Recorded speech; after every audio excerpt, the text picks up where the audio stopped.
Today, Adriana is going to be reading Snow and Rose, written by Emily Winfield Martin.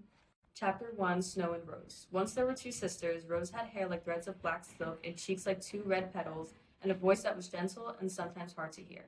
Snow had hair like white swan down and eyes the color of the winter sky, with a laugh that was sudden and wild. They lived in a cottage in the woods, but it hadn't always been so. Tell me a story, Snow called in the dark. She moved restlessly, wide awake in her bed. You'll wake Mama, Rose murmured. Go back to sleep. Snow sat up, her bed creaking. Rose? Her whisper drifted in the dark. Please? Their bedroom was a loft that lay above the hearth and the kitchen and below a pointed ceiling. On one side were the sisters' beds, on the other side was their mother's bed. Rose peered through the gap in the faded screen that turned one small room into two very tiny ones. The blue light in the window showed the curve of their mother's side rising and falling softly. Rose sighed. Okay, but I'll come over there. The hush of a match sounded as Rose lit the yellow beeswax stump between their beds, followed by as few soft, tiptoed thumps as her feet patted across the floor. She climbed under the covers of Snow's bed. Your feet are freezing, Snow whispered. Rose drew her knees up to her chest. Which story do you want to hear? Rose asked. Her dark hair glowed with the glints of red and gold in the candle's light. The one about the magic lamp? No, Snow said, pulling the covers tightly around her shoulders. She smiled, her pale hair a messy tumble on the pillow. The mermaid one and the monkey? Rose asked. No, Snow whispered impatiently. Not that one, or the fairy tale about... No, fairy tales. Snow tugged gently on the sleeve of Rose's nightgown. Tell the story of us. After another sigh, Rose began. Once upon a time, Rose whispered in her best storyteller's voice, there were two girls, one with black hair and one with white hair. They were born to a nobleman who was as tall and as broad as he was gentle and kind. Their mother was from a common family, but she had a rare and delicate beauty like a Siamese cat, Snow offered. Yes, like a Siamese cat, Rose continued softly.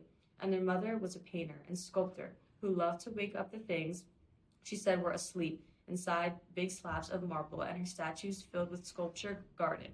And their father loved to build places that didn't exist until he imagined them.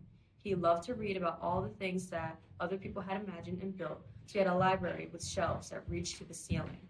Their mother and father loved each other too, of course, more than books or sculptures, but more than anything else, they loved their two daughters. And since love is something you cannot see, the mother and father tried their best to make an invisible thing visible. So when the girls were both still very small, their parents commissioned a spectacular garden, a wonder that people would come from miles and miles to see. Stretching the entire length of the house, this garden was like no garden that had ever existed or will ever exist again.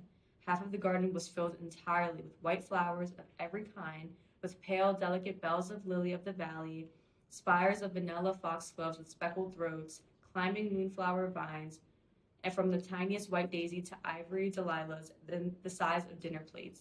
And it was called the Snow Garden, Snow interrupted. And it was called the Snow Garden, repeated Rose with a sad smile. And the other half bloomed only in red, vermilion poppies and scarlet pansies and wine-colored snapdragons and Japanese lanterns the color of fire. And dozens of roses, each with 100 red petals. Rose trailed off. She knew hearing the story made Snow happy. Otherwise, she wouldn't ask for it all the time. But for Rose, in the telling of it, she was left with a hollow that grew with each word. Rose knew her sister was the kind of person who wanted to see or hear or taste something she loved over and over again, to remind herself that it was real.